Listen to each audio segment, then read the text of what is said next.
প্রতিদিন আমাদের প্রায় 317 হেক্টর জমি আবাদি জমি, শিল্পায়ন, নগরায়ন, রাস্তাঘাট বিভিন্ন খাতে ব্যবহৃত হচ্ছে। অপরদিকে আমাদের জনসংখ্যা বাড়ছে 1.12%। দ্যাট ইজ প্রতি বছরে আমাদের এই জনবহরে যুক্ত হচ্ছে প্রায় 20 থেকে 22টা নতুন। সুতরাং এই ক্রমবর্ধিষ্ণু জনগোষ্ঠীর জন্য ক্রমহ্রাসমান জমি থেকে খাদ্য নিরাপত্তা নিশ্চিত করা এটা আমাদের জন্য একটা অন্যতম চ্যালেঞ্জ। সুতরাং তার সাথে আমাদের যে ক্লাইমেট চেঞ্জের কথা বলছি, যদি আইপিসিসির রিপোর্ট অনুযায়ী আমি বলি, 2100 সালের দিকে আমাদের তাপমাত্রা বাড়বে 1 থেকে 3.7 ডিগ্রি সেলসিয়াস এবং লবণাক্ততা বাড়বে 14 to 27%, এবং বন্যার প্রকোপ বাড়বে। জন 2005 সালে যে পরিমাণ বন্যা হয়েছে তার থেকে 6 থেকে 8 গুণ বেশি বন্যা বাড়বে। তো সুতরাং এই আগামী দিনের চ্যালেঞ্জ মোকাবেলার জন্য we have to equip ourselves with three things: science, technology and innovation.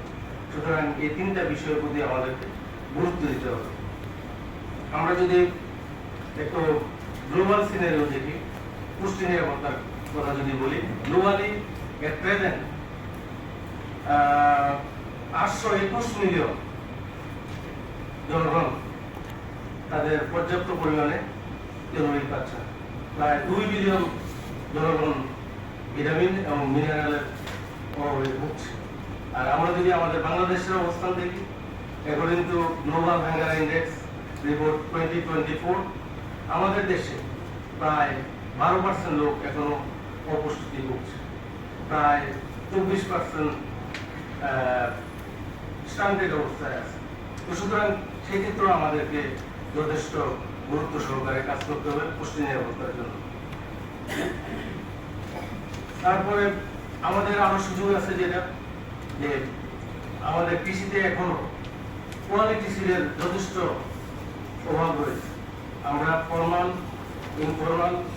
Formal seed sector, that is public private মিলে অনলি আমাদের চাহিদা 30% আমরা যোগান দিতে পারি, আর এই বাকি 70% সিডে আসতেছে কৃষক পর্যায়ে। সেইটাকে যদি আমরা কোয়ালিটি সিডে এনশিওর করতে পারি, সেক্ষেত্রে আমরা আমাদের প্রায় 15 to 20% yield আমরা সেক্ষেত্রে বাড়াতে পারবো।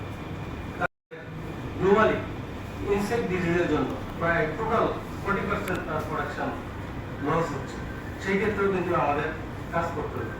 এবং আমরা যদি দেখি 2008 সালে বাংলাদেশে টোটাল ইনসেক্টিসাইড ইউজ